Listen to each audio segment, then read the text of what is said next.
তোমার সত্ত্বে আমরা রাজি। মিসেস জয়ের দিকে তাকিয়ে বললেন, তুমি আবার দ্বিমত করো না, আমাদের তো একটাই ছেলে, ও যখন চাইছে তখন আমাদের আর দ্বিমত পোষণ না করে ভালো। সকলের কথা বলার মাঝখানে আজলান আর অ্যাশ উঠে দাঁড়িয়ে পড়ল। আচ্ছা ড্যাড, তাহলে এখন আমরা অফিস যাই।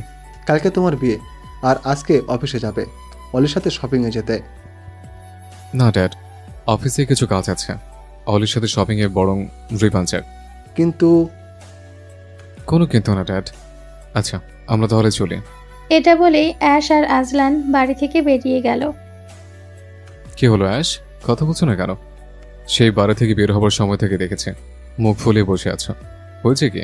না বললে বুঝবো কিভাবে? আপনাকে বুঝতে বলেছি বলেছি বুঝুন আপনি আমায়, নাকি পা ধরে বলেছিলাম আমায় দয়া করুন একটু বুঝুন, নাহলে মরে যাব আমি। রাগ করছো কেন? অ্যাশ বিড়বিড়িয়ে বলল, রাগ করার মতো কাজ করলে রাগ করবে না? এসেছে। আরে আমার দোষটা কি বলবে তো? অ্যাশ চেঁচিয়ে বলল, আপনার বউকে গিয়ে জিজ্ঞেস করুন। বউকেই তো জিজ্ঞেস করছে। একদম আমাকে নিজের বউ বলবেন না। তাহলে কাকে বলবো? অ্যাশ মুখ ভেঙচিয়ে বলল, কেন, কালকে যাকে বাংলাদেশি রীতিতে বিয়ে করবেন তাকে বলুন গিয়ে। আমার সাথে এত নাটক কেন করছেন? ও আচ্ছা, এই ব্যাপার তাহলে। এতক্ষণে বুঝলাম।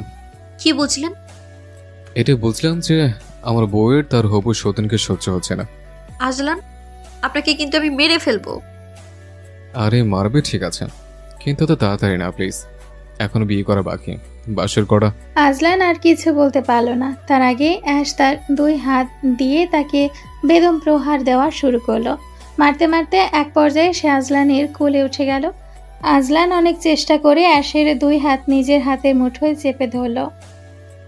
আরে থামো থামো, এত জেলাসি নিয়ে রাতের বেলা ঘুমাও কিভাবে? তোমার প্রবলেম হয় না? আপনার প্রবলেম হয় না নিজের বউয়ের সামনে এইসব কথা বলতে? না, তাতে সমস্যা হচ্ছে না, কিন্তু তুমি যেভাবে আমার কোলে উঠে বসে আছো তাতে আমার না হলেও কিছুক্ষণ পর তোমার প্রবলেম হবে। মানে? আর কিছু বলার আগে জ্যাক বলে উঠল, সরি সরি সরি, আমি কিন্তু কিছু দেখিনি। আমি কাউকে বলবো না আপনি আর ম্যাম অফিসের সামনে গাড়িতে বসে রোম্যান্স করছিলেন। জ্যাকের কথা শুনে অ্যাশ ছিটকে আজলানের কোল থেকে নেমে গাড়ির দরজা খুলে এক প্রকার দৌড়ে অফিসের ভেতর ঢুকে গেল। আজলান জ্যাকের দিকে তাকিয়ে বিড়বিড়িয়ে বলল, তোর যৌবনে ভাটা পড়ুক শালা। জ্যাক অবাক হওয়ার ভান ধরে মুখে হাত দিয়ে বলল, আ ম্যাম তো চলে গেলেন স্যার। আজলান দাঁত কিড়মিড়িয়ে বলল, আমার বউটাকে ভাগিয়ে দিয়ে আমার রোমান্সের 12টা বাজে এখন নাটক করা হচ্ছে? নিজে তো সিঙ্গেল মরবি আর আমাকে বউহীনা করে ছাড়বি। তোর একটা ব্যবস্থা করতেই হবে দেখছে। কি করবেন স্যার? ভাবছে তোকে বিয়ে দিয়ে অন্য দেশে পাঠিয়ে দেব, তারপর আমি আর আমার বউ ছুটিয়ে রোমান্স করব। মাঝখানে হাতটি হওয়ার জন্য তুই থাকবি না। আমি চলে গেলে আপনার এত এত কাজ কে করে দেবে স্যার? সেটা তো চিন্তার বিষয়। স্যার একটা কথা জিজ্ঞেস করি। সব কথা কি গাড়িতে বসে বলবি নাকি ভিতরে যেতে দিবে? বউ ছাড়া মনটা আনচান আনচান করে, বলছিস না? আরে সরি সরি, আমিও না। কেন, কি হয়েছে?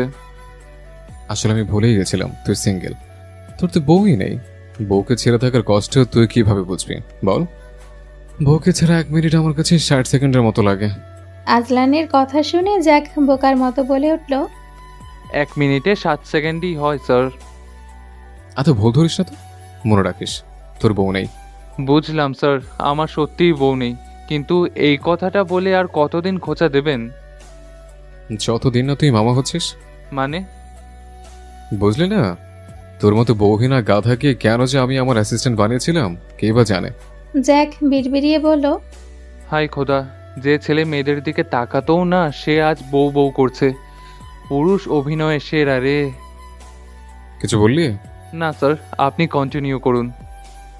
আচ্ছা চল, অফিসে ঢুকতে ঢুকতে বলি। চলুন। আজলান গাড়ি থেকে বের হয়ে জ্যাকের সাথে হাঁটা দিল। শোন, যা বলছিলাম, আমি যদি বাবা হই তাহলে তুই মামা হবি, আর তুই যতদিন আমার রোমান্সে বাধা দিবি ততদিন তোর মামা হওয়া অসম্ভব, বুঝলি? জ্যাক বরাবরের মতো আজলানের কথা শুনে মাথা নাড়ল। কিন্তু স্যার, আপনারা যেখানে সেখানে রোম্যান্স করেন কেন? আজলান জ্যাকের মাথায় জোরে গাঁটটা মেরে বলল, আরে হাতারাম, সেটা বুঝিস না? আমিও না কাকে কি বলছি, তোর তো বউই নেই, তুই কিভাবেই বা বুঝবি? এটা বলেই আজলান নিজের কেবিনে ঢুকে গেল। জ্যাক বোকার মতো সেখানেই দাঁড়িয়ে রইল। জ্যাক, জ্যাক, কই তুই? নিজের কেবিনে বসে টানা 2 মিনিট বিরামহীনভাবে জ্যাককে ডেকে যাচ্ছে আজলান। জ্যাক পানি খাচ্ছিল। আজলানের এত ডাক শুনে তার মুখ থেকে সবটুকু পানি পড়ে গেল, কিছুটা তার চোখে মুখেও ছিটল। বেচারা সেটা মোছারও সময় পেল না। সেই অবস্থায় দৌড়ে আজলানের কেবিনে চলে আসলো। স্যার, স্যার কি হয়েছে আপনার? জ্যাক হাঁপাতে হাঁপাতে কথাগুলো বলল। জ্যাকের এই অবস্থা দেখে আজলানের হাসি পেলেও সে অনেক কষ্টে তার হাসি আটকে রাখলো। তোর অবস্থা কেন জ্যাক? বুঝলাম তোর বউ নেই, তাই বলে তুই এইভাবে কান্না করবি? ঠিক সময় বিয়ে করলে তোর আমার বউয়ের মতো একটা বাচ্চা থাকতো, আর তুই কিনা বউ নেই বলে কান্না করছিস? এই, তুই আমার সেক্রেটারি, তোকে দেখলে তো পুরো সেক্রেটারি সমাজ লজ্জা পাবে। জ্যাক আজলানের কথা শুনে অবাক হয়ে বলল, কান্না? কে কান্না করছে? কেন তুই? ওই তো চোখের নিচে পানি দেখা যাচ্ছে। ছি জ্যাক, বলছিলাম তোর বউ নেই, তাই বলে এইভাবে একটা বউর জন্য কান্না করছিস? ছি। যখন পারছে বউ নেই বলে খোঁচা দিচ্ছে। আল্লাহ, আমাকে তুলে নাও এই বসের কাছ থেকে। এর কাছ থেকে বউ নেই শুনতে শুনতে আমার আধা যৌবন শেষ হয়ে যাবে। কি হলো, কি ভাবছিস? নিশ্চয়ই বউয়ের কথা। না স্যার, আসলে আসলে আমি ভাবছিলাম আমার বউ নেই। আপনার তো আছে, তাও কেন আপনি আমাকে এত ডাকছেন? তুই কি আমাকে ইনডিরেক্টলি কে বলতে চাইছিস জ্যাক? দেখ, আমার তোর প্রতি কোনো ইন্টারেস্ট নেই। শুধু তুই কেন, আমার বউ ছাড়া আমার আর কারোর প্রতি কোনো ইন্টারেস্ট নেই। আমি পুরুষে না, এক নারীতে আসক্ত। নেক্সট টাইম আমাকে নিয়ে এসব ভাবার ভুল মনের ভুলেও করবি না, তাহলে কিন্তু সারা জীবন তোকে সিঙ্গেলে থাকতে হবে, আর সেই ব্যবস্থা আমি নিজের হাতে করব। জ্যাক মুখে হাত দিয়ে বলল, দেখুন স্যার, এই মুখে তালা লাগালাম। আপনি না বললে এই তালা আর খুলবো না। গুড, এখন ভিতরে আয়। আর হ্যাঁ, দরজা লাগিয়ে আসিস, ইম্পর্টেন্ট কথা আছে। দরজাটা লাগিয়ে আসবো?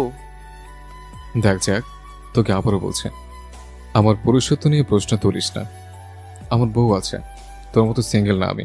না মানে স্যার। আরে গাধা, কথার মাঝখানে যেন কেউ কেবিনে না ঢোকে, তার জন্য বলেছে। এবার তাড়াতাড়ি আয়, তোরা তো নাটক দেখি কিছু জন্য ডেকেছে, সেটাই বলতে বসেছে। জ্যাক আজলানের কথা শুনে চুপচাপ গিয়ে আজলানের সামনে দাঁড়িয়ে পড়ল। সঙ্গের মতো দাঁড়িয়ে থাকবি নাকি বসবিও? জ্যাক ধপ করে চেয়ারে বসে পড়ল। কালকের ছেলেটা কে ছিল, ডিটেলসে বল। নাকি ওর ডিটেলস বের করতেও ভুলে গেছিস? ডেভিড লিও, বাবা ড্যানিয়েল লিও, ছোটখাটো মাফিয়া। আগেরবার ম্যামের জন্য যেই লোককে মেরেছিলেন এটা তারই ছেলে। খোঁজ নিয়ে যা বুঝলাম, ড্যানিয়েল লিওর সকল অনৈতিক কাজের সাথে তার ছেলে ডেভিড লিও জড়িত ছিল। তাই আজ না হোক কাল ওকে। বুঝেছি, খোঁজ খবর ভালোই নিয়েছিস। দেখতে হবে না কার সেক্রেটারি। কিন্তু জ্যাক, জি স্যার। আমার একটা বিষয় মাথায় ঢুকছে না। কোন বিষয় স্যার? ডেভিড মিস্টার ড্রেককে চিনল কিভাবে? মিস্টার ড্রেক তুই ছাড়া আজ পর্যন্ত কেউ দেখেনি। মিস্টার ড্রাইকে যে ড্রেক ইন্ডাস্ট্রিজের আজলান ড্রেক, সেটা তুই আর আমি ছাড়া আর কেউ জানে না।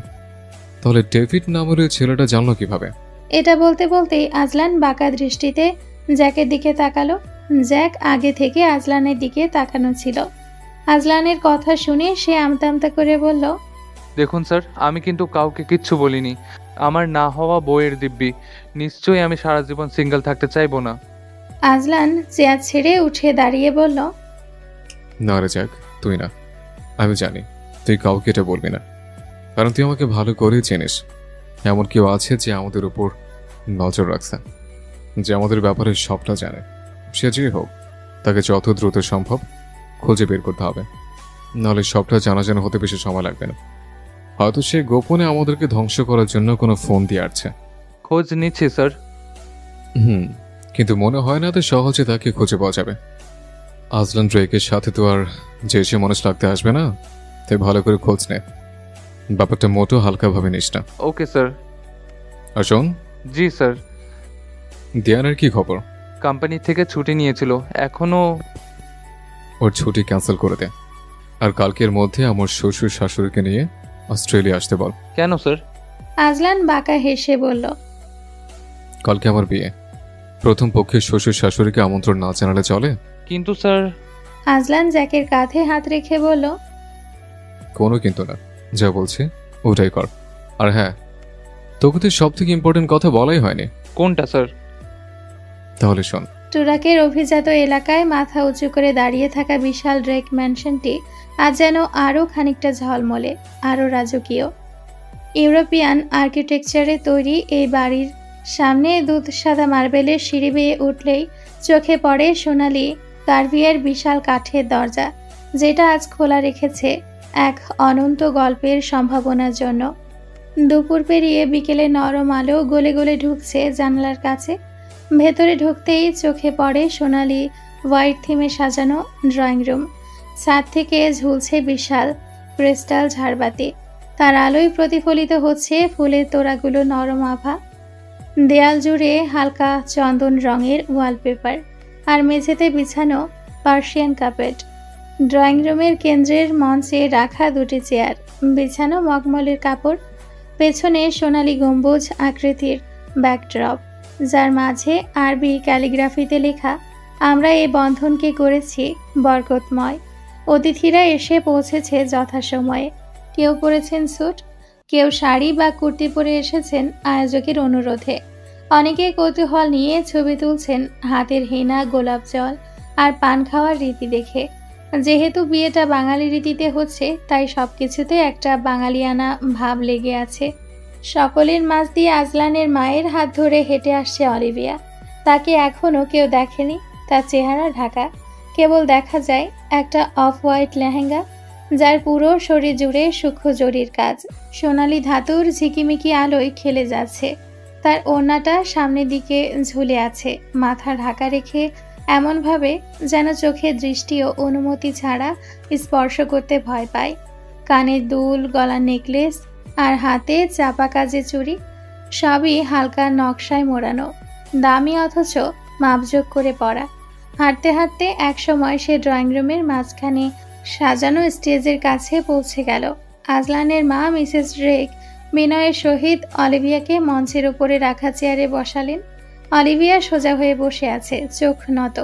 কিছুক্ষণের মধ্যেই ড্রয়িং রুমে আজলানকে নিয়ে আসা হলো। রিভান আজলানকে নিয়ে এসছে। রিভান আর আজলানের পিছু পিছু অ্যাশও অনুষ্ঠানের স্থানে উপস্থিত হয়েছে। রিভানের গেটআপ পুরোই ফর্মাল, হোয়াইট শার্ট, ব্ল্যাক প্যান্টের ভেতরে ইন করে পরা আর ব্ল্যাক কোট, হাতে একটা দামি ঘড়ি।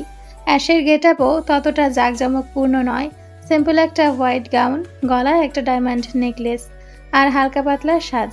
তার সাজ হালকা পাতলা হলেও তাতে আভিজাতে ছোঁয়া লেগে আছে।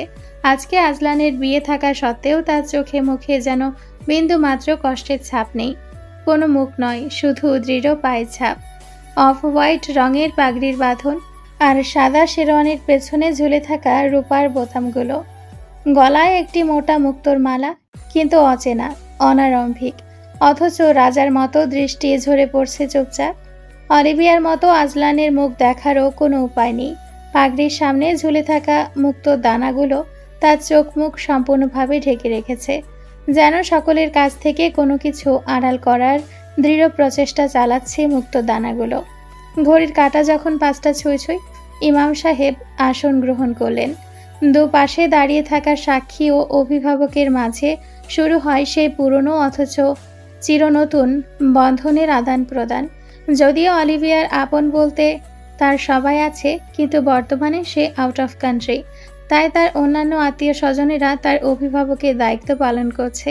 3 বার উচ্চারিত হয় কনের সম্মতি, তেমনি করে বরেরও। সবার কানে তখন ভেসে আসে, কবুল করিলাম। সবাই একসাথে বলে আলহামদুলিল্লাহ। বিয়ে সম্পন্ন হলো। আলহামদুলিল্লাহ, অবশেষে বিয়েটা সম্পন্ন হলো। হঠাৎ সদর দরজা থেকে ভেসে আসা কণ্ঠস্বর সকলের মনোযোগ কেড়ে নিল। সকলে আগত লোকটিকে দেখার জন্য দরজার দিকে তাকালো। মিসেস জয়ীর হাতে থাকা ফুলের বাটিটা নিচে পড়ে গেল। সে অবাক করা কণ্ঠে বলল, আইলান। এটা বলেই সে অলিভিয়ার পাশে শেরওয়ানি গায়ে দাঁড়িয়ে থাকা ছেলেটার দিকে তাকালো। আজলান ওখানে, তাহলে এখানে কে? অলিভিয়া আজলানের মায়ের কথা শুনে মাথার ওপর থেকে ওড়না সরিয়ে ফেলল। আজলান ততক্ষণে তার সামনে এসে পড়েছে। সকলে ভূত দেখার মতো চমকে গেছে। সকলের চোখে মুখে বিস্ময়ের ছাপ, শুধুমাত্র অ্যাশ ছাড়া। তার মুখভঙ্গি স্বাভাবিক, যেন সে আগে থেকেই জানতো এমন কিছু একটা হবে, আর সেটার জন্য প্রস্তুত ছিল। আজলান এখানে? তাহলে আমার সাথে বিয়ে হলো কার? অলিভিয়ার এই কথাটা সকলের মনোযোগ আকর্ষণের জন্য যথেষ্ট ছিল। সকলে আজলানকে দেখতে দেখতে এটা ভুলেই গেছে আজলান তাদের সামনে থাকলে এতক্ষণ তারা যাকে আজলান ভেবেছিল সে কে। অলিভিয়া আর এক মুহূর্ত দেরি না করে তার পাশে বরবেশে দাঁড়িয়ে থাকা নকল আজলানের মুখের সামনে ঝুলে থাকা মুক্তোর দানাগুলো এক টানে ছিঁড়ে ফেলল। মুক্তোর দানাগুলো নিচে পড়ে কিছুটা অদ্ভুত রকমের শব্দ সৃষ্টি করলো। তুমি মিস্টার আফতাব যেন একের পর এক শক খেয়েই যাচ্ছেন। আজলানের জায়গায় জ্যাককে দেখে অলিভিয়ার মাথা গরম হয়ে গেল। জ্যাক, তুই বসের হবু বউকে বিয়ে করতে লজ্জা লাগলো না? রাগী কণ্ঠে এটা বলেই অলিভিয়া জ্যাককে চড় মারতেই নিচ্ছিল, কিন্তু তখনই আজলান তার হাতটা ধরে ফেলে। অ্যাশ আর মিসেস জয়ী ড্রেক পাশে দাঁড়িয়ে সবটাই দেখছিলেন। মিসেস ড্রেক যেন তার ছেলের এমন কাণ্ড দেখে পাথর বনে গিয়েছেন। অতিথিরা সকলে নীরব দর্শকের ভূমিকা পালন করছে। যেখানে খাবার দাবারের ব্যবস্থা করা হয়েছে, রিভান সকল অতিথিকে সেখানে নিয়ে যাওয়ার জন্য আপ্রাণ চেষ্টা চালাচ্ছে। ড্রয়িং রুমে এখন ড্রেকদের নিকট আত্মীয় ছাড়া আর তেমন কারো উপস্থিতি নেই বললেই চলে। আজলান অলিভিয়ার হাত এখনো টাইট করে ধরা। আজলান, আমার হাত ছাড়ো। অলিভিয়া এটা বলতেই আজলান অলিভিয়ার হাত ছেড়ে দিল। নিজের সদ্য বিবাহ করে স্বামীর গায়ে হাত তোলা ভালো না অলি। এখন তোমাদের প্রেমের সময়, ভালোবাসার সময়, আর তা না করে তুমি বেচারা ছেলেটাকে মারতে চাচ্ছিলে। অলিভিয়া আজলানের শার্টের কলার ধরে বলল, আমার সাথে এমন কেন করলে আজলান? আজকে তো তোমার আর আমার বিয়ে হওয়ার কথা ছিল। তাহলে তাহলে তোমার জায়গায় ও আসলো কিভাবে? টেলমি আজলান, চুপ করে থেকো না, বলো আমার জীবনটা এভাবে নষ্ট করলে কেন আজলান? কি লাভ হলো এতে তোমার? আমার ভালোবাসার কোনো মূল্য নেই তোমার কাছে? আজলান অলিভিয়ার হাত ধরে ধীরে ধীরে সেটা নিজে থেকে ছাড়িয়ে নিয়ে বলল, তুমি আমাকে না, আমার টাকাকে ভালোবাসতে হলে। অলিভিয়া অশ্রু ভরা চোখে আজলানের দিকে তাকিয়ে ভাঙা ভাঙা কণ্ঠে বলল, এতদিনই আমাকে এই ছিলে তুমি? হ্যাঁ, এটা সত্যি আমার বাবা আমাকে তোমার টাকার জন্যই তোমার সাথে বিয়ে দিতে চেয়েছিল, সেটা আমিও জানি, অস্বীকার করছি না আমি। আমার আপনজন বলতে আমার বাবাই আছে এই পৃথিবীতে, তাই তার কথা ফেলতে পারিনি আমি। নিজের অনিচ্ছা সত্ত্বেও শুধুমাত্র তার জন্য আমি এই বাড়িতে থাকতে এসেছিলাম, কারণ আমার বাবা বছরের বেশিরভাগ সময় আউট অফ কান্ট্রি থাকে। কিন্তু এই বাড়িতে থাকতে থাকতে আমি কখন যে তোমাকে ভালোবেসে ফেলেছি তা নিজেও জানি না। এই মেয়েটাকে যেদিন তুমি প্রথম এই বাড়িতে এনেছিলে তখনই আমার সন্দেহ হয়েছিল তুমি এই মেয়েটার জন্য আমার সাথে এমন করলে, তাই না? বলো আজলান, বলছো না কেন? অলিভিয়ার চোখ থেকে অনর্গল পানি পড়ে যাচ্ছে। এটা যেন তার ভালোবাসার বহিঃপ্রকাশ। তার চোখের পানি বলে দিচ্ছে আজলানের প্রতি তার ভালোবাসাটা সত্যিই ছিল। নিজের বাবার চাপে আজলানকে বিয়ে করতে রাজি হলেও ধীরে ধীরে আজলানের প্রতি তার যে অনুভূতি সৃষ্টি হয়েছিল সেটা সত্যিই ভালোবাসা ছিল। তার চোখের পানি তার বিয়ের সাজকে পুরো ধুয়ে মুছিয়ে নিঃশেষ করে দিয়েছে। জ্যাক এখনও চুপচাপ অলিভিয়ার পাশে দাঁড়িয়ে আছে। অ্যাশের না চাইতেও বারবার চোখে পানি আসছে। সে অলিভিয়াকে যতটা খারাপ ভেবেছিল সে ততটাও খারাপ না। অলিভিয়া তার সাথে যা যা খারাপ করেছে সবটাই আজলানকে নিয়ে ইনসিকিউরিটির ফল। অলিভিয়ার এমন কান্না দেখে অ্যাশের প্রচণ্ড খারাপ লাগছে। তার সাথে যদি আজলানের বিয়ে না হতো তাহলে তো আজ অলিভিয়া আর আজলানের বিয়েটা হতো। সব কিছুর জন্য এখন তার নিজেকে অপরাধী মনে হচ্ছে। অতিথিরা এতক্ষণে খাওয়া শেষ করে ড্রয়িং রুমে এসে পড়েছে। মানুষ যে দেশেরই হোক না কেন, ফ্রি বিনোদন কেউ মিস করতে চায় না। অলিভিয়া আজলানকে ধাক্কা দিয়ে আবারও জিজ্ঞেস করে, কি হলো, উত্তর দিচ্ছ না কেন? তুমি থার্ড ক্লাস মেয়েটার জন্যই আমার সাথে এমনটা করলে, তাই না? এটা বলেই অলিভিয়া অ্যাশকে মারার জন্য হাত তুলল, কিন্তু তার আগে আজলান অ্যাশকে টেনে নিজের কাছে নিয়ে আসে। ডোন্ট টাচ হার অলিভিয়া, আর ওকে বারবার থার্ড ক্লাস মেয়ে বলা বন্ধ করো। ও কোনো থার্ড ক্লাস মেয়ে না, ও হচ্ছে আমার বউ, মিস্টার আজলান ড্রেকের ওয়াইফও। সো ওকে টাচ করো দুঃসাহসও দেখাবে না, তাহলে আমি ভুলে যাব যে আজকে তোমার একটা বিশেষ দিন। মাইন্ডেড। আজলানের এই একটা কথাই সকলের মাঝে বিস্ফোরণ ঘটানোর জন্য যথেষ্ট ছিল। চেঁচিয়ে আজলানের বাবা বলল, are you out of your mind taking such rubbish? I'm not talking rubbish, Dad. I'm telling the truth. Maybe I should have told you earlier. She's not my secretary, nor is she an employee at my office. She's my wife. Mrs Ash Drake, the wife of mister Haslan Drake. Olivia অবিশ্বাসের সুরে বলল, না, আমি এটা বিশ্বাস করি না, বিশ্বাস করি না এটা আমি। শুনেছো, তুমি মিথ্যা বলছো তাই না? আমার সাথে মজা করছো? ও কিভাবে তোমার বউ হতে পারে? আমি মানি না এটা। অলিভিয়া আজলানের শার্ট ধরে কাঁদতে কাঁদতে এক নাগারে কথাগুলো বলে গেল। এটা সত্যি অলিভিয়া, আর অ্যাশ আর আমার বিয়ে অনেক আগে হয়ে গেছে। অলিভিয়া চেঁচিয়ে বলে উঠল। মানি না আমি, প্রমাণ দেখো আমাকে। আজলান চুপ। অলিভিয়া আজলানের দিকে তাকিয়ে তার ছেলের হাসি দিয়ে বলল, কই দাও, প্রমাণ দাও তোমাদের বিয়ের, দেখতে চাই আমি। আর যদি প্রমাণ নাই দিতে পারো, তাহলে তোমার আমাকে এই মুহূর্তে বিয়ে করতে হবে। তুমি বিবাহিত অলি? মানি না এই বিয়ে আমি। এই বিয়ের কোনো ভিত্তি নেই আমার কাছে। আমি তোমাকে ভালোবাসি। আমি কখনো তোমার জায়গায় অন্য কাউকে বসাতে পারবো না। তাই বলছি, হয়তো প্রমাণ করো যে এই থার্ড ক্লাস মেয়েটা, ও সরি, এই মেয়েটা যাকে তুমি নিজের বউ হিসেবে দাবি করছো, সে আসলেই যে তোমার বউ। নয়তো এই মুহূর্তে আমাকে বিয়ে করো। অলিভিয়া এটা বলতেই আজলান আর কিছু না ভেবে রুম ভর্তি মানুষের সামনে অ্যাশকে কাছে টেনে নেয়, ঠোঁট ডুবিয়ে দেয় অ্যাশের গোলাপি রঙা ঠোঁটে। অ্যাশ হাত দিয়ে আজলানকে ধাক্কা দিতে চায়, কিন্তু পারে না। আজলান এক হাত দিয়ে অ্যাশের 2 হাত চেপে ধরে। 1 মিনিট, 2 মিনিট, না, টানা 5 মিনিট পর অ্যাশ আজলানের হাত থেকে মুক্তি পায়। অ্যাশকে ছেড়ে দিয়ে আজলান অলিভিয়ার দিকে তাকিয়ে বাঁকা হেসে বলে, আরো সব প্রমাণ চাইলে দিতে পারে। অলিভিয়া নির্বাক, তার মুখ ফুটে যেন কোনো কথাই বের হচ্ছে না। মিস্টার আফতাব চেঁচিয়ে রাগী কণ্ঠে বলল, ঘরভর্তি মানুষের সামনে এসব কি করছে আজলান? ভদ্রতার সাথে কি লজ্জা শরমও চলে গেছে? আজলান তার বাবার দিকে তাকিয়ে মুচকি হেসে বলল, না, আমার কোনো শরম টরম করে না, আর আমার অ্যাকচুয়ালি একদমই শরম নেই। আমার ভিতরে অনেক প্রেম আছে, বাট আমার শরম টরম নেই। আর নিজের বিয়ে করে বউকে চুমু দিতে শরমের কি আছে বলো ড্যাড? মিস্টার আফতাব আর কিছু বলতে পারলেন না। এখন কিছু বললে যে তার ছেলে তার মান সম্মান নিয়েও সকলের সামনে হাডুডু খেলে ছাড়বে, সেটা তার এতক্ষণে বোঝা হয়ে গেছে। রিভান ড্রয়িং রুমে নেই, সে অতিথিদের আপ্যায়নে ব্যস্ত। মিসেস জয়ী ড্রেক তার ছেলের এসব কাহিনী সহ্য করতে না পেরে অনেকক্ষণ আগেই নিজের রুমে চলে গেছেন। আজলান ড্রয়িং রুমে উপস্থিত থাকা সকলের দিকে একবার তাকিয়ে সকলের উদ্দেশ্যে বলল, আপনারা নিশ্চয়ই এখন এখানে প্রমাণ দেখার জন্যই দাঁড়িয়ে আছেন। আপনাদের জন্য প্রমাণ। আজলান আর কিছু বলতে পারল না, তার আগে তার গালে কারো শক্ত পুরুষালী হাতের চড় পড়ল। আজলান আর কিছু বলতে পারল না, তার আগে তার গালে কারো শক্ত হাতের চড় পড়ল। ড্রয়িং রুমের সকলে, এমনকি আজলানও এমন আচমকা আক্রমণে হতবিহ্বল হয়ে গেল। অ্যাশের দৃষ্টির সামনে যে চেহারাটা এলো, তাতে তার নিঃশ্বাস হঠাৎই জমে গেল বুকের মাঝে। দিয়ান ভাই।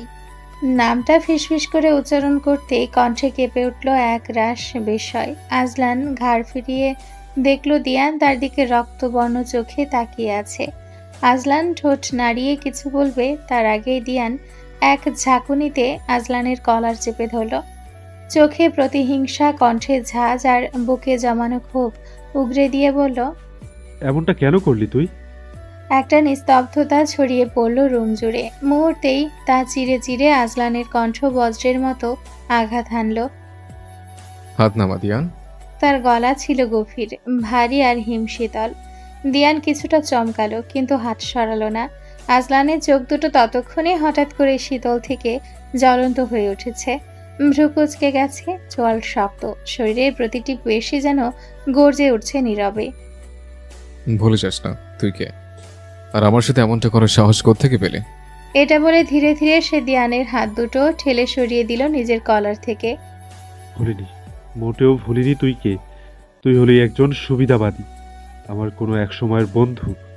আর আমি এটাও ভুলিনি যে আমি তোর বাবার, ও না না, এখন তো ওটা তোর অফিসের এমপ্লয়ি। আমি কিছুই ভুলিনি।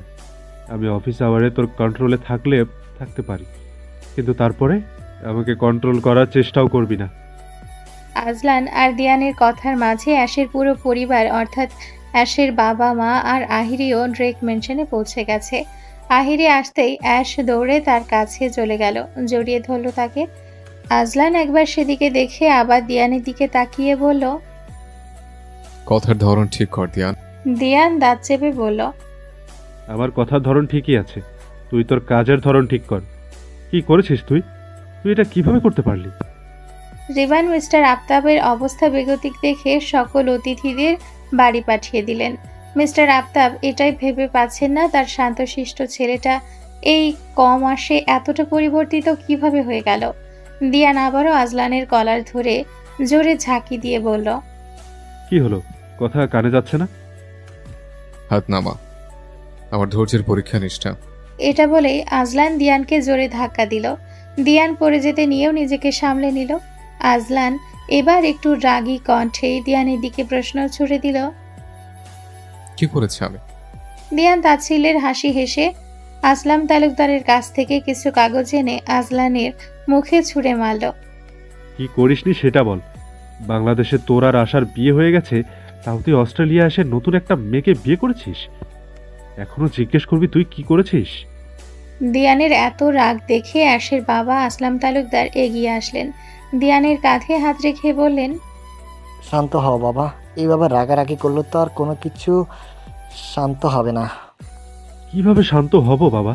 এই ছেলেটা, এই আজলান আশাকে ফাঁসিয়ে বিয়ে করেছে, ওর নামে কলঙ্ক। দিয়ান আর কিছু বলবে তার আগেই মিস্টার আফতাব এগিয়ে এসে বললেন, চুপ করো তুমি, যেও হও না কেন। আমার ছেলের নামে এমন কথা বলার তোমার কোনো অধিকার নেই। আপনার ছেলে যা করেছে আমি শুধু সেটাই বলেছি। এতটুকুতেই এত? সবটা শুনলে কি করবেন?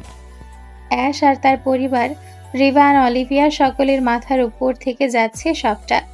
কেউই দিয়ানের কথার মানে বুঝতে পারছে না। অ্যাশ দিয়ানের কাছে এসে শান্ত স্বরে জিজ্ঞেস করলো, কি বলছেন দিয়ান ভাই?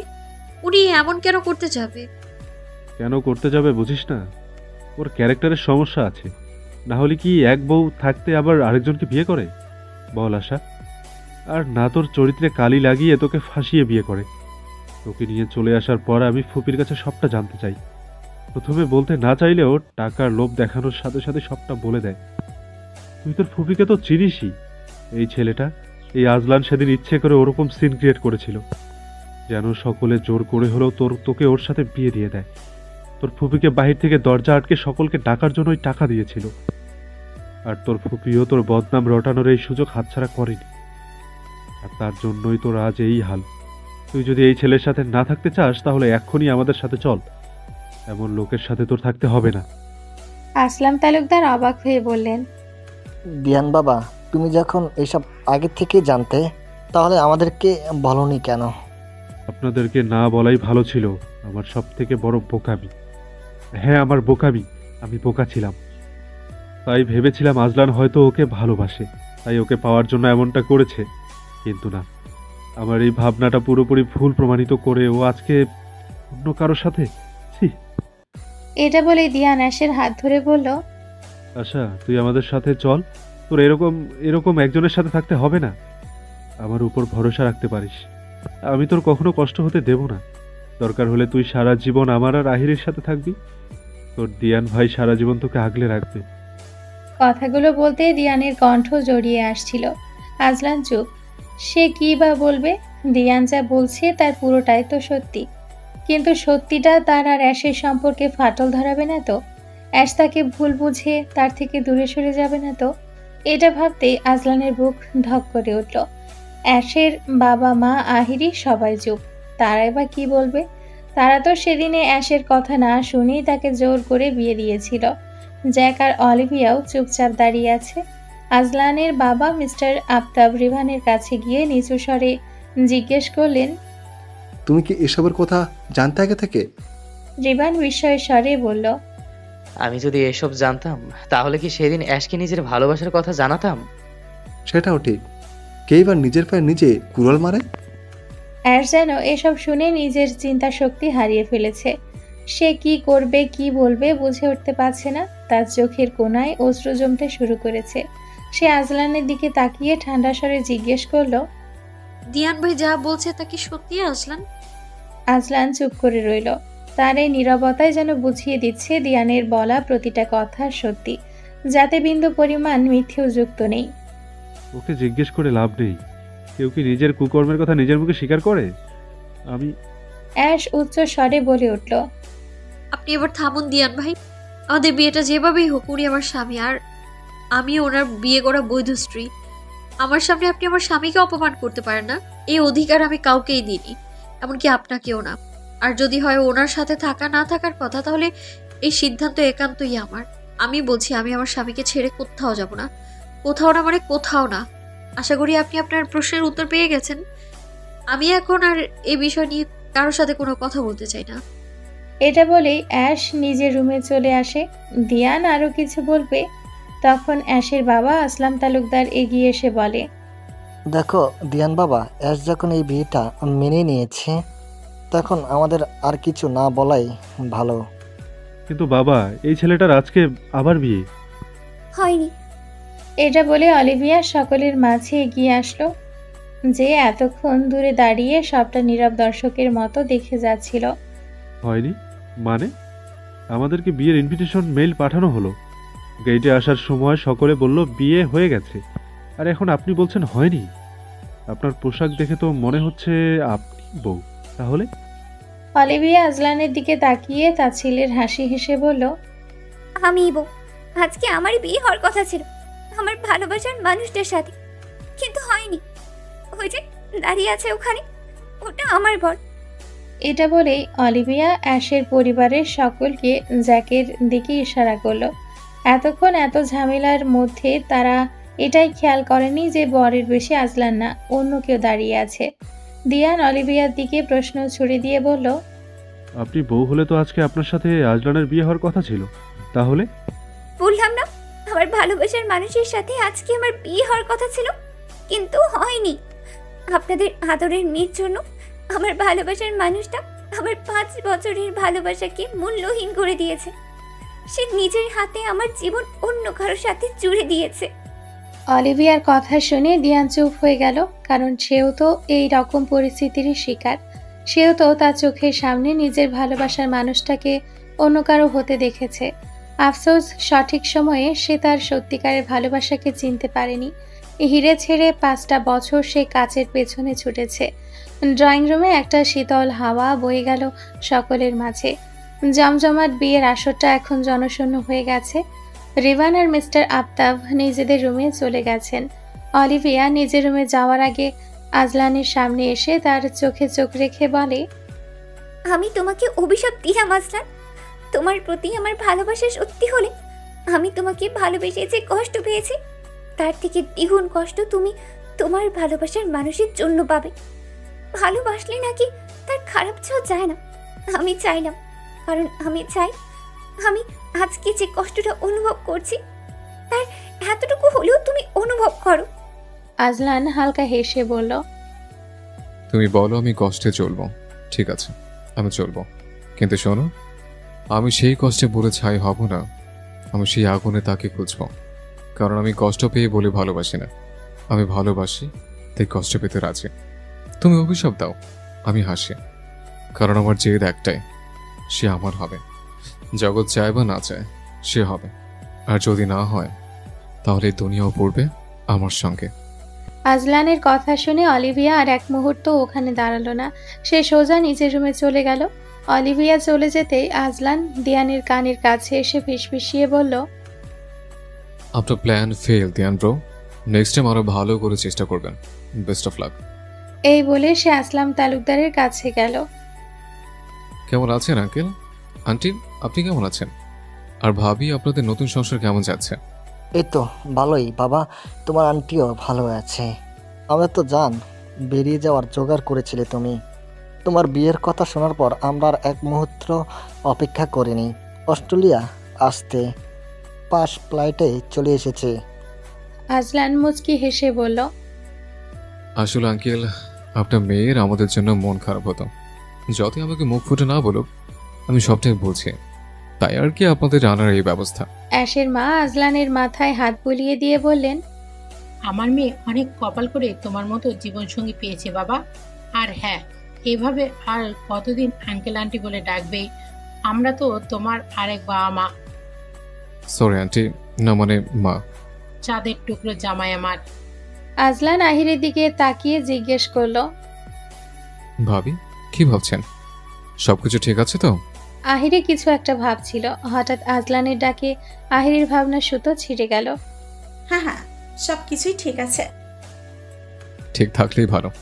আচ্ছা, আপনারা যখন এসে গেছেন তাহলে কিছুদিন থেকে যাবেন, কম হলেও 1 মাস। আর দিয়ান ব্রো আর ভাবি তো এখানেই থাকবে।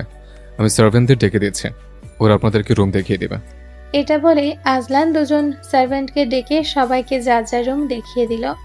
ড্রয়িং রুম এখন পুরো ফাঁকা, শুধু আজলান আর জ্যাক অবলার মতো আছে। জ্যাক আজলানের কাছে এগিয়ে এসে কাঁদো কাঁদো স্বরে বলল, স্যার, আপনি আমার উপর এইভাবে প্রতিশোধ নিতে পারলেন? আজলান অবাক হওয়ার ভান ধরে বলল, কবে, কখন, কিভাবে? স্যার, আমি আজ না হয় কাল বিয়ে করতামই, তখন কি? জ্যাক আমতা আমতা করে বলল, কিছু না। যাই হোক, আপনি আমার হবু বউকে আমার উপর চাপিয়ে দিয়ে ঠিক করলেন না। এর থেকে আমি সিঙ্গেলই ভালো ছিলাম। এটা বলে জ্যাক বাচ্চাদের মতো কান্না করে দিল। আজলান জ্যাকের কান্না দেখে হাসতে হাসতে বলল, তোর যা চেহারা, এই জন্মে কেন, পরবর্তী 7 জন্মে তোকে কেউ বিয়ে করবে নাকি, সেটা নিয়ে আমার সন্দেহ। জ্যাক আজলানের কথা শুনে মিনমিনিয়ে বলল, আপনি কিভাবে বুঝবেন খিদে পেটে সামনে খাবার নিয়ে বসে থাকার কষ্ট? দেখতে পারবেন, কিন্তু না পারবেন ছুতে আর না পারবেন খেতে। কিছু বললি? না স্যার। তাহলে এখন যা, অনেক রাত হয়ে গেছে। কোথায় যাব? বিয়ে করতে না করতে সব গুলিয়ে ফেললে জ্যাক। তোকে বিয়ে দিয়ে আমি আবার ভুল করলাম না তো? এমন সময়েও লোকটার হেয়ালি করা বন্ধ হবে না। ম্যাম যে কি করে এই লোকটাকে সহ্য করে কে জানে। কি ভাবছিস? না মানে ভাবছিলাম আমি এখন কোথায় যাব। যেহেতু তোর সিঙ্গেলের তকমা ঘুচেছে, মানে বলতে চাইছি যেহেতু তুই এখন বিবাহিত পুরুষ, সেহেতু তুই নিশ্চয়ই তোর বউয়ের কাছে যাবি। কিন্তু স্যার। কোনো কিন্তু না, চল। স্যার, আমি ভেতরে যাব না? যাবি বলছি তো, যা। না স্যার, আমার ভয় লাগছে। উনি তো এই বিয়েটাই মানেন না, তারপর যদি আমাকে ওনার রুমে দেখে রেগে যায়। না না, আমি যাব না। বিয়ে হতে না হতেই বউকে ভয় ভয় শুরু করলি। তুই তো পুরুষ নামে কলঙ্ক। আচ্ছা, আমাকে দেখে কিছু শেখ। কি শিখবো? কিভাবে মানুষ মারে? জ্যাকের কথা শুনে আজলান রাগী দৃষ্টিতে ওর দিকে তাকালো। আমার রাগ উঠাস না জ্যাক, তাহলে কিন্তু তোর বউ আজকেই বিধবা হবে। সরি সরি স্যার, মুখ থেকে ফসকে বেরিয়ে গেছে। তোর মুখ আজকাল বেশি চলছে। না স্যার, আমি ভিতরে যাচ্ছি। এটা বলতেই আজলান জ্যাককে ধাক্কা দিয়ে অলিভিয়ার রুমে ঢুকিয়ে দিল। কালকে সকালের আগে বের হবি না, তাহলে তোর খবর করে ছেড়ে দেবো জ্যাক। এটা বলে আজলান বাইরে থেকে দরজা আটকে দিল। অলিভিয়ার রুমে জ্যাক, চারিদিকে চোখ বুলিয়ে জ্যাক অলিভিয়ার দেখা পাচ্ছে না। রুমের মধ্যে হাঁটতে হাঁটতে জ্যাকের নজরে একটা দরজা এলো। কৌতূহল বশত সে হাত দিয়ে দরজাটা ধাক্কা দিল। হালকা ধাক্কা দিতে দরজাটা পুরোপুরি খুলে গেল। দরজা খুলতেই তার মুখ হা হয়ে গেল। তার চোখের সামনে সুইমিং পুল, আর সুইমিং পুলের একদম পাশ ঘেঁষে বসা তার নববিবাহিত স্ত্রী, হাতে ওয়াইনের গ্লাস। সচরাচর সব বাড়িতে রুম লাগোয়া সুইমিং পুল থাকে না। অলিভিয়ার প্রিয় কাজগুলোর মধ্যে অন্যতম হচ্ছে সাঁতার কাটা। আর যেহেতু অলিভিয়া অনেক বছর ধরে আজলানদের বাড়িতে আছে আর তার বাবার সাথে আজলানদের পরিবারের সম্পর্ক ভালো, তাই অলিভিয়ার খুশির জন্য আজলান অলিভিয়াকে এই রুম লাগোয়া সুইমিং পুল করে দিয়েছিল। তা প্রায় অনেক বছর আগেই। অলিভিয়ার মন খারাপ হলেই সে এখানে এসে বসে থাকে। এতে নিমিষেই তার মন ভালো হয়ে যায়। জ্যাক দূর থেকে মনোযোগ দিয়ে অলিভিয়াকে দেখছিল। চাঁদের আলোতে তাকে অপরূপ সুন্দরী লাগছে। এর আগে বেশ কয়েকবার অলিভিয়াকে সে আজলানের সাথে দেখেছে, কিন্তু তখন তেমন খেয়াল করেনি। আজ কেন যেন মেয়েটাকে বড্ড মনোযোগ দিয়ে দেখতে ইচ্ছে হচ্ছে তার। ঝপ করে শব্দ ভেসে আসে। হঠাৎ এমন শব্দে জ্যাকের মনোযোগ নষ্ট হলো। সে সামনের দিকে তাকিয়ে দেখলো অলিভিয়া নেই, শুধু পড়ে আছে ওয়াইনের 2টো খালি বোতল। সে দৌড়ে সুইমিং পুলের কাছে গেল। অন্ধকারের কারণে অলিভিয়ার উপস্থিতি কোথাও বোঝা যাচ্ছে না। এ পর্যায়ে তার মনে কিছুটা ভয় সৃষ্টি হলো। সে আর কিছু না ভেবে শরীর থেকে শেরওয়ানি খুলে ফেলে দিয়ে পানিতে ঝাঁপ দিল। পানিতে ঝাঁপ দেওয়ার কিছু সময় পরেই একটা হাত তাকে টেনে পানির নিচের দিকে নিয়ে গেল। এটা যে অলিভিয়া সেটা বুঝতে জ্যাকের বেশি সময় লাগলো না। পানির নিচে যেতেই একজোড়া ঠোঁট এসে সরাসরি চেপে ধরলো জ্যাকের ঠোঁট। একটা রাফ গভীর চুমো, যেটা জ্যাক ঠেকাতে চেয়েও পারল না। শ্বাস ফুরিয়ে আসছিল তার, কিন্তু অলিভিয়া তাকে ছাড়ল না। জ্যাকের ঠোঁট কামড়ে ধরলো একবার, আঙ্গুলে আঁচড় কাটলো পিঠে। তার শরীরকে এমনভাবে ঘিরে ধরলো যেন বাঁচার একমাত্র উপায় এই ছেলেটাকে শেষ করে ফেলা। জ্যাক অনেক কষ্টে অলিভিয়াকে ছাড়িয়ে নিয়ে পানির ওপরে এলো। ওপরে আসতেই অলিভিয়া আবারও জ্যাককে জড়িয়ে ধরল। জ্যাক ধাক্কা দিতে চাইল, কিন্তু তার দুই হাত শক্ত করে চেপে ধরেছিল অলিভিয়া। তার বুকে, তার নিঃশ্বাস তার ঘাড়ে, গা ঘেঁষে সেই নারীত্বের ভিজে অনুভূতি যেন তাকেও বেসামাল করে তুলছিল। জ্যাক কিছু বলার আগেই অলিভিয়া ধীরে ধীরে ভেসে উঠে এলো তার গায়ে। দুই হাত দিয়ে জ্যাকের গলা পেছন থেকে জড়িয়ে ধরল। তার শরীরের ভেজা উষ্ণতা ঘিরে ধরছে জ্যাককে। জ্যাকের বুকের সাথে পেশি টানছে, হাত কাঁপছে, চোখ ছলছে। জ্যাক কি করবে ভেবে পাচ্ছে না। তার হার্ট অতিরিক্ত লাফাচ্ছে। জীবনে প্রথম কোনো মেয়ে তার এতটা কাছাকাছি এলো, তাও তার সদ্য বিবাহ করা বউ। সে চিৎকার করতে পারছে না, শ্বাস নিতে পারছে না, কিন্তু তবুও অলিভিয়ার চোখের গভীরতা তাকে পাগল করে দিচ্ছে। অলিভিয়ার এমন তীক্ষ্ণ চাহনি তাকে বারংবার বেসামাল করে তুলছে। অলিভিয়ার ঠোঁট একবার গলা ছুঁয়ে গেল, তারপর কানের পাশে। তার হাত নামতে লাগলো ধীরে ধীরে বুকে, পেটে, কোমরের কিনারায়। অলিভিয়া আবারও তার ঠোঁটে ঠোঁট ছুঁয়ে দিল। ঠান্ডা জলে এক নিমিষে শরীর বেয়ে নেমে এলো নেশার ঠান্ডা ছায়া। পানির নিচে তাদের হাত একে অপরের শরীর ঘুরে ঘুরে যাচ্ছিল। চুলের গোড়ায় আঙ্গুল আটকে, পিঠ বেয়ে নামা হাত, বুকের ভেতর টান দিয়ে ধরা শ্বাস, আর দুই ঠোঁটের মাঝখানে উন্মত্ততা। জ্যাক এখন তলিয়ে গেছে, শুধু শরীরে নয়, এক মাতাল নারীর দাহে। অলিভিয়া জ্যাককে ছেড়ে পড়ে যেতে নিলেই জ্যাক তার হাত ধরে এক টানে নিজের সাথে মিশিয়ে নিল। জ্যাক অলিভিয়ার হাত ধরে টান দিতেই অলিভিয়া হঠাৎই চোখ খুলল। সেই চোখ লালচে, মাতাল, কামনায় টান টান, তার ঠোঁটে অদ্ভুত বাঁকা হাসি। তুমি এসেছো আমাকে বাঁচাতে? আমি তো মরিনি আসলাম, আমি তো ঠিকই আছি, শুধু একটু ভেঙে গেছি তোমার দেয়া কষ্টে। জ্যাককে অলিভিয়ার রুমে দিয়ে এসে আজলান নিজের রুমে আসে। আজও তার পুরো রুম খালি, মানে অ্যাশ তার নিজের রুমেই আছে। যদিও এখন তাদের সম্পর্কের কথা সকলে জানে, তবু অ্যাশ আজলানের রুমে না এসে নিজের রুমে গেছে। ব্যাপারটা আজলানের খুব একটা সুবিধার লাগলো না। সে নিজের রুমের ডোর লক করে অ্যাশের রুমে যাওয়ার জন্য পা বাড়ালো। অ্যাশ সারা ঘর অন্ধকার করে বিছানার এক কোণে চুপটি করে বসে আছে। তার মাথায় দিয়ানের বলা কথা আজলানের চুপ থাকা সবটা ঘুরপাক খাচ্ছে। আজলানের চুপ থাকায় তখন প্রমাণ করে দিচ্ছিল দিয়ানের বলা কথাগুলো সবটা সত্যি। যদি দিয়ানের কথাগুলো সত্যি হয়, তাহলে আজলান তাকে বিয়ে করার জন্য সবটা করেছে। কিন্তু কেন? আজলান কি চায় তার কাছ থেকে? এতগুলো দিন সে যে আজলানকে চিনল, সবই কি ভুল ছিল? তার প্রতি করা আজলানের ছোট ছোট কেয়ারগুলো কি সবটাই মিথ্যে? আজলানের ভালোবাসা কি তাহলে পুরোটাই তাকে দেখানোর জন্য? আজলান কি তাকে ভালোবাসে না? এইসব কথাগুলো অ্যাশের মাথায় ঘুরছে। তার বারবার মনে হচ্ছে আজলান তাকে ধোঁকা দিচ্ছে, কিন্তু কেন? সে কোনো কিছুরই উত্তর খুঁজে পাচ্ছে না। এক পর্যায়ে সে তার বিছানার পাশে থাকা কাচের গ্লাসটা সজোরে ফ্লোরে ছুঁড়ে মারে। আজলান অ্যাশের রুমের দিকে আসছিল। হঠাৎ কাঁচ ভাঙার শব্দ পেয়ে সে দ্রুত পায়ে রুমে চলে আসলো। রুমে ঢুকতেই সে দেখতে পেল সম্পূর্ণ রুম অন্ধকার করা। বাহির থেকে আসা সামান্য আলোতে দেখা যাচ্ছে হাঁটুতে মাথা গুজে রাখা এক মেয়েকে। নিঃসন্দেহে এটাই আজলানের মায়াবতী। সে ভাঙা কাজগুলোকে উপেক্ষা করে অ্যাশের কাছে গিয়ে পৌঁছালো। দুই হাত দিয়ে তার মাথা উপরের দিকে তুলল। অ্যাশ আজলানকে দেখে দ্রুত তার থেকে দূরে সরে গেল। ছোবেন না আমায়। কেন? অ্যাশ ব্যথিত চোখে আজলানের দিকে তাকিয়ে বলল, জানেন না আপনি? তোমার মুখ থেকে শুনতে চাচ্ছি। আজলানের নির্লিপ্ত জবাব, আপনি আমাকে বিয়ে কেন করলেন আজলান? ভালোবাসি, তাই। বন্ধ করুন মিথ্যে বলা। আমি সত্যি জানতে চাইছি। এটাই সত্যি। এটা সত্যি না, প্লিজ আজলান, আমার সত্যিটা বলুন। আজলান চুপ। আপনি এটা ভাববেন না আমি সকলের সামনে বলেছি আপনাকে ছেড়ে যাব না, তাই বলে আমি সারা জীবন আপনার সাথে থাকবো।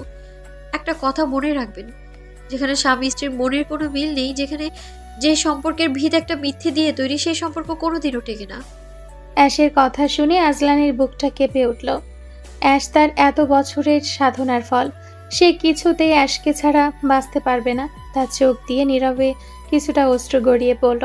সে কাঁপা কাঁপা গলায় অ্যাশের নামটা উচ্চারণ করল। অ্যাশ। অ্যাশ নিশ্চুপ। অ্যাশের কোনো সারা শব্দ না পেলেও অন্ধকারের ভেতর অ্যাশ যে তার দিকে তাকিয়ে আছে, এটা বুঝতে তার বেশি সময় ব্যয় করতে হলো না। চলো আজকে তোমাকে একটা গল্প শোনাই। অ্যাশ এখনও নিশ্চুপ। আজলান আর সময় ব্যয় না করে বলা শুরু করলো। স্মৃতিচারণ, অতীত। সালটা 2012। অস্ট্রেলিয়ার টুরাক শহর থেকে কিছু 18-19 বছরের ছেলেরা বাংলাদেশের ট্যুরে যায়। কক্সবাজার, সিলেট, চট্টগ্রাম সব জায়গায় ঘোরার প্ল্যান। হাসি, আনন্দ, মজার ঝাঁপি খুলে তারা বাংলাদেশের পথে পা বাড়ায়। তাদের মধ্যে একজন ছিল একদম চুপচাপ, একটু গম্ভীর, একটু অন্যরকম। কেউ জানতো না এই ছেলেটা এই ট্যুরে এসেছে শুধু ঘোরার জন্য না, সে এসেছে নিজের হারানো পরিচয় খুঁজতে।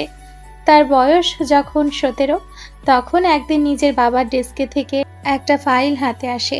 জন্মদিন ছিল সেদিন তার। মজার দিনটা কেমন যেন বিষাদে ছেয়ে যায়। ফাইলটা খুলতে সে দেখে একটা অ্যাডপশন পেপার, যেখানে তার নিজের নাম লেখা, আর ঠিক নিচে একটা ঠিকানা, বাংলাদেশের এক অনাথ আশ্রমের। দেখে শিউরে উঠেছিল সে।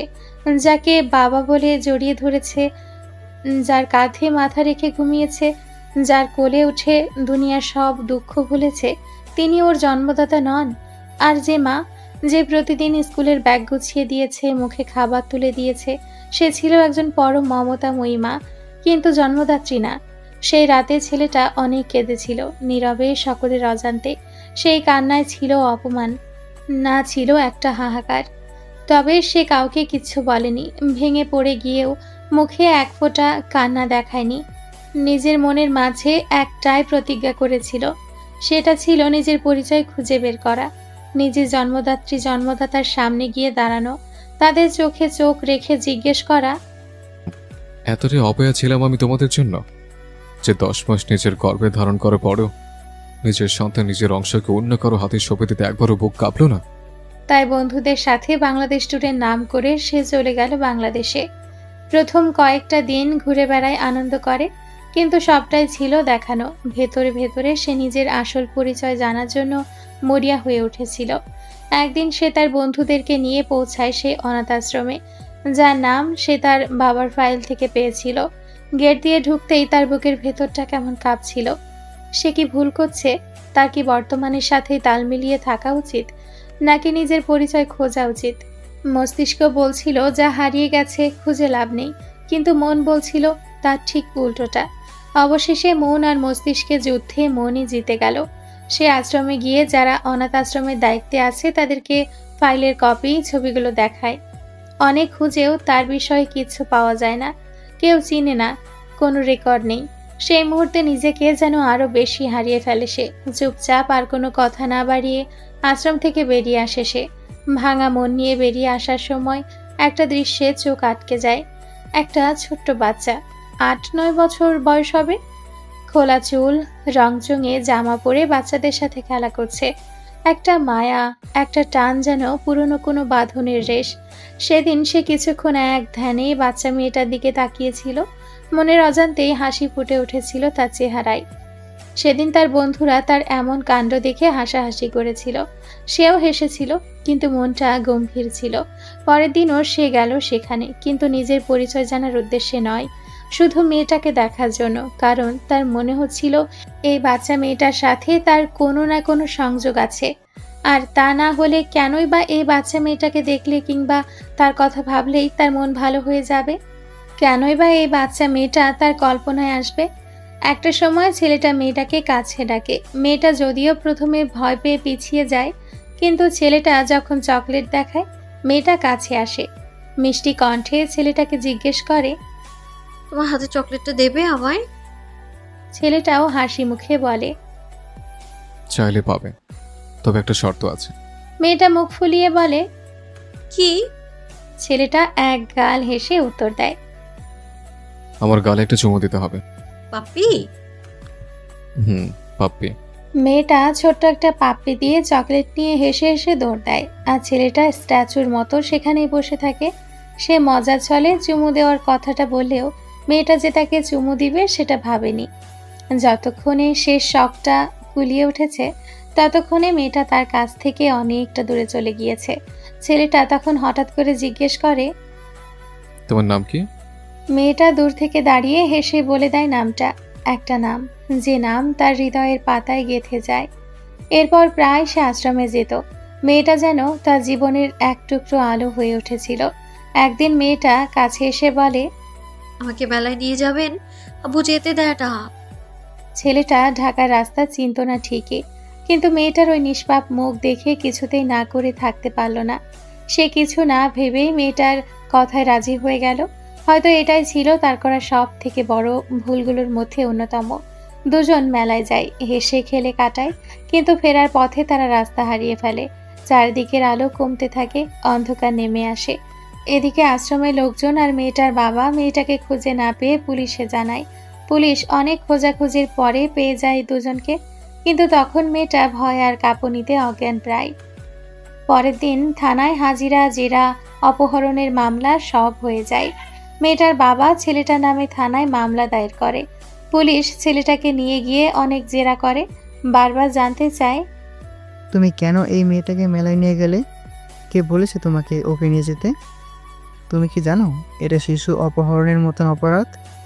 ছেলেটা ঠান্ডা গলায় কিন্তু চোখে কান্না লুকিয়ে রেখে সেদিন বলেছিল, আমি তো শুধু ওর মুখে হাসি দেখতে চেয়েছিলাম, ওকে একটু আনন্দ দিতে চেয়েছিলাম। কিন্তু এসব কথা শুনতে চায়নি কেউ। পুলিশের চোখে সে ছিল একজন বিদেশি, একজন অজানা ছেলে।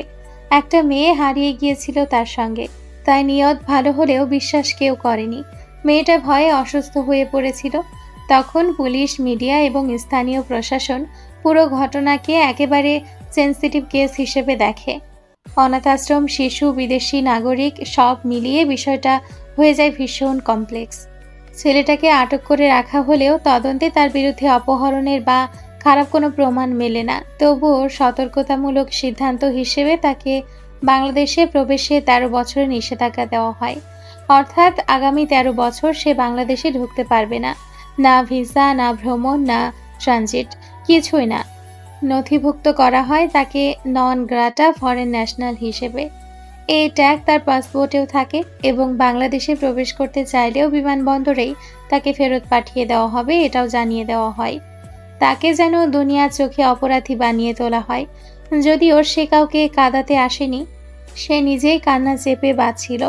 তার দেশে ফেরার দিন সে যখন ঢাকার বিমানবন্দরে দাঁড়িয়ে চোখ দিয়ে অনবরত কান্না ঝরছিল, সেদিন তার সবার ব্যাগে ছিল প্রিয় মানুষদের জন্য কেনা উপহার, আর তার ব্যাগে ছিল একটা চকলেট, যেটা সে মেয়েটাকে পরদিন দিতে চেয়েছিল। তার বন্ধুরা বারবার বলছিল, চিন্তা করিস না, একদিন সব ঠিক হয়ে যাবে। সে শুধু হেসে বলেছিল, 13 বছর কত কিছু বদলে যাবে জানিস। আর এরপর সে কেবল একটাই কথা বলে বিমানে ওঠে, একদিন যদি ফিরে আসে, কেউ যেন চিনেও না চিনে আমাকে, আমি শুধু দেখে যাব মেয়েটা এখন কেমন আছে, যার নামটা হৃদয়ে গেঁথে নিয়ে যাচ্ছে এই দেশ থেকে, তো একটা তিক্ত অভিজ্ঞতার সাথে। বছরটা 2025। সে ছেলেটা এখন আর ছেলে নেই, পরিপূর্ণ পুরুষে পরিণত হয়েছে সে। চোখে গ্লাস, মুখে হালকা দাড়ি, কিন্তু ভেতরে ছেলেটা এখনো আগের মতোই, চুপচাপ, বিষণ্ণ, অদেখা কারো অপেক্ষায়। 13টা বছর ধরে সে বাংলাদেশে পা রাখতে পারেনি। না চাইলেও সে মেনে নিয়েছিল সেই নিষেধাজ্ঞা। জীবন চলছিল, কিন্তু মাঝে মাঝে হঠাৎ মাঝরাতে ঘুম ভেঙে যেত। একটা মেয়ে, ছোট্ট, যার গলার আওয়াজ এখনো কানে বাজে। 2025 সালের জানুয়ারিতে একদিন হঠাৎ একটা মেইল আসে তার আইডিতে, বাংলাদেশের দূতাবাস থেকে, আপনার নিষেধাজ্ঞার সময়সীমা শেষ হয়েছে, আপনি চাইলে এখন বাংলাদেশে প্রবেশ করতে পারেন। সে অনেকক্ষণ সেই মেইলের দিকে তাকিয়ে থাকে, হাত কাঁপে, চোখ ঝাপসা হয়। আবার সে কি সত্যিই সেই মাটিতে পা রাখতে পারবে? সেই মেয়েটাকে আবার দেখতে পারবে? বর্তমান এতক্ষণ অ্যাশ চুপচাপ আজলানের বলা প্রতিটা কথা শুনছিল। না চাইতেও তার চোখ থেকে পানি ঝরছিল। আজলান থেমে যাওয়ার সাথে সাথে অ্যাশ ভাঙা ভাঙা কণ্ঠে জিজ্ঞেস করে, সেই ছেলেটা আর মেয়েটা কে ছিল আজলান? আজলান অ্যাশের দিকে তাকিয়ে কিছু না বলে শুধু মুচকি হাসে। অ্যাশ এতেই যা বোঝার বুঝে যায়। এতক্ষণ আজলানের বলা সেই ছেলে আর মেয়েটা যে আজলান আর অ্যাশ, সেটা বুঝতে তার বিন্দু মাত্র সমস্যা হয় না। আজলান তাকে কতগুলো বছর না চিনেও ভালোবেসে গেছে, এটা ভেবেই আসে চোখে জল আসে। যদিও অতীতের কোনো কিছু তার স্মৃতিতে নেই, কিন্তু সে তার বাবার কাছে তার কিডন্যাপ হওয়ার ঘটনাটা শুনেছিল। সেবার নাকি তার প্রচণ্ড জ্বর এসেছিল, কিছুই মনে নেই তার, সবটাই ঝাপসা। সে আর কোনো কিছু ভাবতে পারে না। হুট করে আজলানকে জড়িয়ে ধরে সে। চারদিকে নীরবতা। এখনো জ্যাক আর অলিভিয়া পানির ভেতর। নিজেদের এমন একটা মুহূর্তে নিজের নতুন বউয়ের মুখ থেকে তার পুরনো প্রেমিকের নাম শুনে পুরো মুডটাই নষ্ট হয়ে গেল জ্যাকের। সে জানে অলিভিয়া এখন নিজের মধ্যে নেই, নেশায় বুঁদ হয়ে আছে সে। তাই সে আর কিছু না বলে অলিভিয়াকে কোলে নিয়ে রুমের ভেতর চলে আসলো। অলিভিয়াকে রুমে নিয়ে এসে জ্যাক তাকে বিছানায় শুয়ে দিল। অলিভিয়ার সারা শরীর জামাকাপড় ভেজা, চেঞ্জ না করলে নির্ঘাত কালকে জ্বর আসবে। কিন্তু অলিভিয়ার যে অবস্থা তাতে সে কিছুতেই নিজের জামাকাপড় নিজে চেঞ্জ করতে পারবে না, তার সাহায্যের জন্য কাউকে লাগবে। এটা ভেবে জ্যাক তার ফোন খুঁজতে লাগলো আজলানকে কল দেওয়ার জন্য, কিন্তু অনেক খোঁজার পরেও সে তার ফোনটা পেল না। আর অলিভিয়াকেও এই অবস্থায় সারা রাত রাখা সম্ভব না, তাই জ্যাক অনেক কষ্টে নিজেকে বুঝিয়ে নিজেই অলিভিয়ার জামাকাপড় পরিবর্তন করার সিদ্ধান্ত নিল। সেই হিসেবে সে কিছুটা কাপড় নিয়ে নিজের চোখ বেঁধে নিয়ে অলিভিয়ার কাছে গেল, কিন্তু অলিভিয়া কি আর তার নিজের মধ্যে আছে? জ্যাক যেই তার জামাটা খুলল তৎক্ষণাৎ সে জ্যাকের চোখের ওপর বাঁধা কাপড়টা সরিয়ে নিল। অলিভিয়াকে এমন অবস্থায় দেখে জ্যাকের চোখ ছানা বড়া। সে দ্রুত অলিভিয়ার কাছ থেকে সরে গেল। তার হার্টবিট দ্রুত চলতে লাগলো। ঘর জুড়ে লালচে আলো, চারিদিকে নরম গন্ধে ভেসে বেড়াচ্ছে ঘন এক ধরনের মোহ। বাইরের জগৎ যেন একেবারেই থেমে গেছে, কেবল এই ঘরে আজ রাত বেঁচে আছে। শ্বাস নিচ্ছে, ধীরে ধীরে হিংস্র হয়ে উঠছে। অলিভিয়া টালমাটাল পায়ে জ্যাকের দিকে এগিয়ে যাচ্ছে। জ্যাকের কাছাকাছি গিয়ে সে জ্যাকের বুকে ঝাঁপিয়ে পড়ল। নেশালো স্বরে তাকে বলল, My body wants you badly. এটা বলে সে জ্যাককে নিয়ে বিছানায় পড়ে গেল।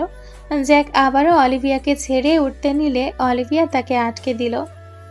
বললাম না তোমাকে চাই। জ্যাক ধীর কণ্ঠে বলল, পরবর্তীতে আফসোস করবে না তো? অলিভিয়া জ্যাককে নিজের আরো কাছে টেনে বলে, একদম না। জ্যাক যেন আজকে না চাইতে আকাশের চাঁদ হাতে পেয়েছে। সে ফিসফিস করে অলিভিয়ার কানে বলল, তুমি রেডি তো? বিকজ টুনাইট আমি শুধু প্রেম করব না, তোমার শরীরের প্রতিটা ইঞ্চি এক্সপ্লোর করব, যতক্ষণ না তুমি কেঁপে কেঁপে বলো আর পারছি না। তার শব্দগুলো অলিভিয়ার শরীরে কাঁপন ধরিয়ে দেয়। সে কিছু বলার আগেই ঠোঁটের কোণ ছুঁয়ে জ্যাক চুমু খায়। আদর নয়, এটা যেন এক ধরনের ঘোষণা। একটা একটা করে অলংকার খসে পড়ে, কাপড়ের স্তরগুলো আলগা হতে থাকে, আর বাতাস গাঢ় হয়ে ওঠে। জ্যাকের গলা আরো নিচু হয়, আরো হিংস্র। তোমার নিঃশ্বাস কাঁপছে কেন? ডোন্ট ওয়ারি বেবি, টুনাইট আইল মেক শিওর তুমি যেন নেক্সট টাইম আর আমাকে চিনতে ভুল না করো। তার আঙ্গুলের স্পর্শ ধীরে ধীরে শরীরের প্রতিটা স্নায়ুতে আগুন ছড়িয়ে দেয়। অলিভিয়া কেঁপে ওঠে, আবারও চেষ্টা করে ধরে রাখতে নিজেকে, কিন্তু জ্যাক থেমে থাকে না। সে জেনে গেছে এই রাতের খেলা ভালোবাসার নয়, এটা পূর্ণ নিয়ন্ত্রণের। চোখ দুটো বন্ধ করতেই তারা যেন এক অন্ধকার জগতে ঢুকে পড়ে, যেখানে আলো বলে কিছু নেই, কেবল স্পর্শ, দীর্ঘশ্বাস, ঘাম আর কাঁপন। জ্যাক তার ঠোঁট অলিভিয়ার গলার পাশে চেপে ধরে, আর তার মুখ থেকে বেরিয়ে আসে এক দম বন্ধ কান্না ভেজা শ্বাস। আর পারছি না। জ্যাক তবুও থামে না, হাতটা অলিভিয়ার কোমরে চেপে ধরে, ঠোঁট গলার হাড় বেয়ে ক্লাভিকল ছুঁয়ে স্তব্ধ বুকের কাছে। আঙ্গুলের নখে দাগ কেটে যায় পিঠে, যেন একটা স্বাক্ষর রেখে দিচ্ছে তার। মেয়েটার মুখ থেকে তখন শ্বাসের বদলে বের হয়ে আসে চাপা একটা কাঁপন। ঠোঁট কেঁপে বলে, প্লিজ, আর পারছি না। কিন্তু সে থামে না। আমি থামবো না যতক্ষণ না তোমার দেহ, মন আর আত্মা সবটাই আমার হয়ে না যায়। জ্যাক তার ঠোঁট একবারে বুকে গেঁথে দেয় অলিভিয়ার। জিহ্বার স্পর্শে আটকে থাকে নামহীন কিছু ছায়া। অলিভিয়ার বুক উঠতে থাকে জোয়ারে ভাটায়। সে জানে এই রাত আর নিস্তব্ধ নয়, এই রাত এখন ভয়ঙ্কর সুন্দর, নিষিদ্ধ প্রেমে ডুবে থাকা এক মৃত্যুর মতো কামনার রাত। এক পর্যায়ে তারা ডুবে যায় একে অপরের মাঝে। দুনিয়ার সকল নিষিদ্ধ বাধা পেরিয়ে তারা বিলীন হয়ে যায় একে অপরের মধ্যে। সব ভালোবাসার হয়তো নাম থাকে, হয়তো ব্যাখ্যা থাকে, কেন কে কাকে ভালোবাসে, কিন্তু কিছু ভালোবাসা আছে যেগুলোর পেছনে কোনো যুক্তি থাকে না, থাকে না সম্পর্কের কোনো সংজ্ঞা, শুধু থাকে একটা চোখের দেখা, একটা মায়ের অনুভব আর নীরব স্বীকারোক্তি। ভালোবাসা সবসময় বয়স দেখে আসে না, কখনো কখনো এটা ঠিক তখনই জন্ম নেয় যখন মানুষ বুঝে উঠতে পারে না কেন এই মানুষটার দিকে তাকালে মুখটা এত শান্ত হয়, কেন তার মুখের হাসি দেখলে নিজের ভেতর আলো জ্বলে ওঠে। এই ভালোবাসায় কোনো দাবি থাকে না, থাকে না প্রাপ্তির প্রতিশ্রুতি কিংবা স্বপ্নের ছবি, থাকে কেবল অপেক্ষা, কিছু আশার পিছু পিছু হাঁটা, যা বছরের পর বছর কেটে গেলেও ফুরায় না। আজলান এমনই এক ভালোবাসার গল্প বয়ে নিয়ে চলেছিল নিজের ভেতর। একটা মেয়েকে দেখে ভালোবেসে ফেলেছিল, তাকে না চিনেই, তার নাম জানার আগেই, তার ভালোবাসার সংজ্ঞা বোঝার অনেক আগেই। হয়তো সেটা ভালোবাসা ছিল না, হয়তোবা সেটা ছিল একটা মায়া, যে মায়ার বাঁধনে সে আবদ্ধ থেকেছে বহুকাল। সে মেয়ে তখন ছিল ছোট্ট, একটা রংচঙে জামা পরা বাচ্চা। আজলান তখনও বোঝেনি ওটা ভালোবাসা। সে ভেবেছিল ওটা হয়তো এক ধরনের মুগ্ধতা, কিন্তু সময় তাকে বুঝিয়ে দিয়েছে ওটা কোনো সাধারণ মুগ্ধতা ছিল না, ওটা ছিল আত্মায় গেঁথে যাওয়া এক নামহীন ভালোবাসা। 13 বছর একটা মেয়ের নাম ধরে বেঁচে থাকা, যার পরিচয় জানা নেই, যার মুখ ভর্তি এক টুকরো হাসির ঝলকি ছিল তার একমাত্র স্মৃতি। সেই মেয়েকে দীর্ঘ 13টা বছর পরেও এক দেখাতেই চিনে ফেলে সে। এটাই হয়তো সত্যিকারের ভালোবাসার শক্তি। ছলনার আশ্রয় নিয়ে হলেও এবার সে মেয়েকে নিজের করে নেয় সে, কারণ সে তাকে আর হারাতে চায় না সে অন্য কারো হয়ে যাক। আর সেই ভাগ্যবতী মেয়েটাই হলো অ্যাশ, যাকে পাওয়ার জন্য কোনো এক পুরুষ দীর্ঘ 13টা বছর অপেক্ষা করেছে। প্রেম, মায়া আর অবসেশন, এই 3টা অনুভূতি কখন কাকে ছুঁয়ে যায় তা কেউই জানে না। কখনো এগুলো আলাদা হয়ে থাকে না, বরং একে অন্যকে গিলে ফেলে। প্রেমটা হয় মায়ার মতো নরম, মায়াটা হয় অবসেশনের মতো গভীর, আর অবসেশনটা হয় এমন নিঃশব্দ যেখানে কেউ কাউকে ছুঁয়েও জানে না সে কার হৃদয় দখল করে আছে। অ্যাশ হুট করে আজলানকে জড়িয়ে ধরে, এমন করে যেন এই কোল ছাড়া আর কোথাও তার আশ্রয় নেই, যেন এই বুকেই সে সব কিছু ভুলে যেতে চায়, অবিশ্বাস, ভয়, সন্দেহ সব। আজলান প্রথমে অবাক হয়ে থাকে, তারপর ধীরে ধীরে 2 হাত বাড়িয়ে অ্যাশকে শক্ত করে জড়িয়ে ধরে। অনেকটা সময় এভাবে কাটে, কোনো শব্দ নেই, শুধু দুটো বুক জমে থাকা পাহাড় সম কষ্ট একে অপরের উষ্ণতায় গলে যাচ্ছে। অ্যাশ কাঁদতে কাঁদতে ফিসফিস করে বলে,